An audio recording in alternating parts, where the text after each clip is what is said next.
ನನಗೆ ಗೊತ್ತಿಲ್ಲ, ಲೋಕಾಯುಕ್ತ ವರದಿ ಕೊಟ್ಟಿದ್ದಾರ ನನಗೆ ಗೊತ್ತಿಲ್ಲ, ರಿಪೋರ್ಟ್ ಬರಲಿ. ಬಟ್ ಸಿದ್ದರಾಮಯ್ಯ ಏನು ತಪ್ಪು ಮಾಡಿಲ್ಲ ನಮಗೆಲ್ಲ ಗೊತ್ತಿದೆ. ನಾವು ಎಕ್ಸ್ಪೆಕ್ಟೆಡ್, ಯಾಕಂದ್ರೆ ಸಿದ್ದರಾಮಯ್ಯ ಏನು ತಪ್ಪು ಮಾಡಿಲ್ಲ, ಅದಕ್ಕೆ ಎಕ್ಸ್ಪೆಕ್ಟೆಡ್. ಈಗ ಅವ್ರು ಇಡಿ IT CBI ಎಲ್ಲವನ್ನು ಕೂಡ ಬಿಡ್ಲಿ, ಅದ್ರ ನಾವು ಅದು ಎಲ್ಲವನ್ನು ಕೂಡ ಎದುರಿಸಕ್ಕೆ ನಾವು ತಯಾರಾಗಿದ್ದೀವಿ. ಆದರೆ ನಮ್ಮ CM ಅವ್ರು ಏನು ತಪ್ಪು ಮಾಡಲಿಲ್ಲ ಅಂತ ನಮ್ಗೆ ಸ್ಪಷ್ಟ, ನಮ್ಗೆ ಅವ್ರ ಮೇಲೆ ನಂಬಿಕೆ, ವಿಶ್ವಾಸ, ಭರವಸೆ ಎಲ್ಲ ಇದೆ. ಜನರು ಕೂಡ ಅದನ್ನೇ ನಂಬಿದ್ದಾರೆ. ಅದರಿಂದ ಇವ್ರು ಏನೇ ಪ್ರಯತ್ನ ಮಾಡಿದ್ರು ಕೂಡ ಏನೂ ಆಗುತ್ತೆ.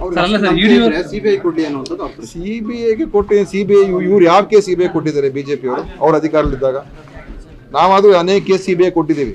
ಇವ್ರು ಒಂದು ಕೇಸ್ CBI ಕೊಟ್ರ? ಇವರು ಸುಮ್ಮನೆ ಇವ್ರಿಗೆ ಒಂದು ಮಾನದಂಡ, ಇನ್ನೊಬ್ರಿಗೆ ಇನ್ನೊಂದು ಮಾನದಂಡ ಅಲ್ವಾ? ಈಗ ಅದಕ್ಕೋಸ್ಕರ ಇನ್ನೂ ಹೇಳೋದಕ್ಕೆ ತುಂಬ ಇದೆ, ಆದರೆ ಅದು ಹೇಳೋಕೆ ಹೋಗಲ್ಲ ಈಗ. ಬಟ್ ನಮ್ಮ CM ಅವ್ರನ್ನ ಹೇಗಾದರೂ ಮಾಡಿ ಅವ್ರಿಗೆ ಕೆಟ್ಟ ಹೆಸರು ತರಬೇಕು, ಹೇಗಾದರೂ ಮಾಡಿ ಅವರ ಹೆಸರು ಹಾಳು ಮಾಡಬೇಕು ಅಂತ ಇವ್ರದ್ದು ಮಾಡ್ತಾ ಇರುವಂಥ ಕೇಂದ್ರ ಸರ್ಕಾರ, ಕೇಂದ್ರ BJP ಮಾಡ್ತಾ ಇರುವಂಥ ಸಂಚು. ಇದೆಲ್ಲ ED IT CBIಗೆ BJP ಒಬ್ಬ ಮುಖಂಡರ ಮೇಲೆ ರೇಡ್ ಮಾಡಿದ್ರೆ ತೋರಿಸ್ಬಿಡ್ರಿ.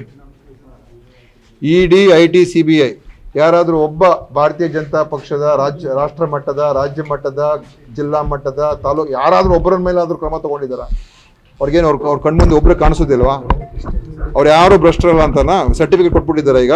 ಅಂದರೆ ಇದೇನು ತೋರಿಸುತ್ತೆ?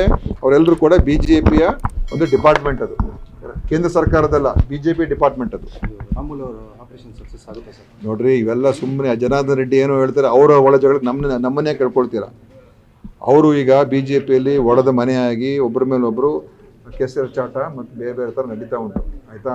ಅದಕ್ಕೆ ನಮಗೆ ಯಾಕೆ ಹೇಳಿದ್ದಾರೆ? ಶ್ರೀರಾಮುಲೂನೇ ಹೇಳಿದ್ದಾರೆ, ನನಗೆ ಯಾರು ಕೂಡ ಸಂಪರ್ಕ ಮಾಡಿಲ್ಲ ಅಂತ. ಜನಾರ್ದನ್ ರೆಡ್ಡಿ ಮೊನ್ನೆ BJPಗೆ ಹೋಗಿದ್ದಾರೆ. ಈಗ BJP ಅವ್ರು ಯಾಕಾದ್ರೂ ಇವ್ನ ಸೇರಿಸ್ಕೊಂಡ್ರು ಅಂತ ಅನಿಸ್ತಾ ಇರ್ಬೋದು ಈಗ ಅವ್ರಿಗೆ, ಇವ್ನು ಯಾಕಪ್ಪ ನಮ್ಮ ಮನೆಗೆ ಬಂದ ಅಂತ. ನಾಯಕ ಕಮ್ಯುನಿಟಿಗೆ ಪರ್ಯಾಯ ನಾಯಕರನ್ನ ಹುಡುಕ್ತಾ ಇದ್ದೀವಿ. ಸತೀಶ್ ಜಾರಕಿಹೊಳಿ ಅವರಿಗೆ ಅದು ಯಾರು?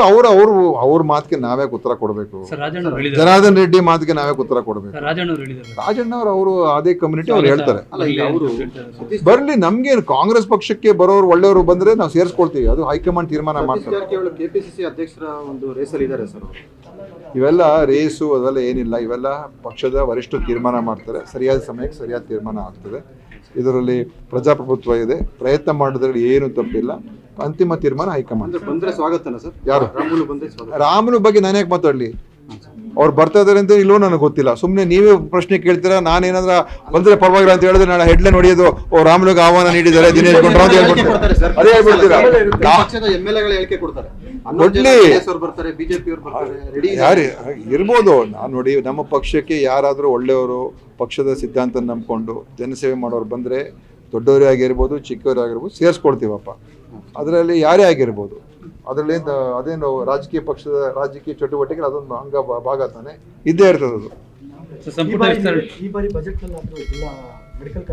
ಅದು ನಾನೆಲ್ಲ ಹೇಳೋಕೆ ಹೋಗಲ್ಲ. ಬಜೆಟ್ ವಿಚಾರ ಜಿಲ್ಲಾ ಉಸ್ತುವಾರಿ ಸಚಿವರಿದ್ದಾರೆ, ಮುಖ್ಯಮಂತ್ರಿಗಳಿದ್ದಾರೆ, ನನಗದು ಹೇಳೋಕ್ಕಾಗೋದಿಲ್ಲ. ಅಥವಾ ನೀವು ವೈದ್ಯಕೀಯ ಶಿಕ್ಷಣ ಇಲಾಖೆ, ನನ್ನ ಇಲಾಖೆಗೆ ಬರಲ್ಲ. ಖಂಡಿತ ನಮ್ಮ ತಾಲೂಕು ಆಸ್ಪತ್ರೆಗಳನ್ನ ಇನ್ನೂ ಸ್ವಲ್ಪ ಉನ್ನತ ಮಟ್ಟಕ್ಕೆ ತೊಗೊಂಡೋಗ್ತಕ್ಕಂಥದ್ದಿದೆ.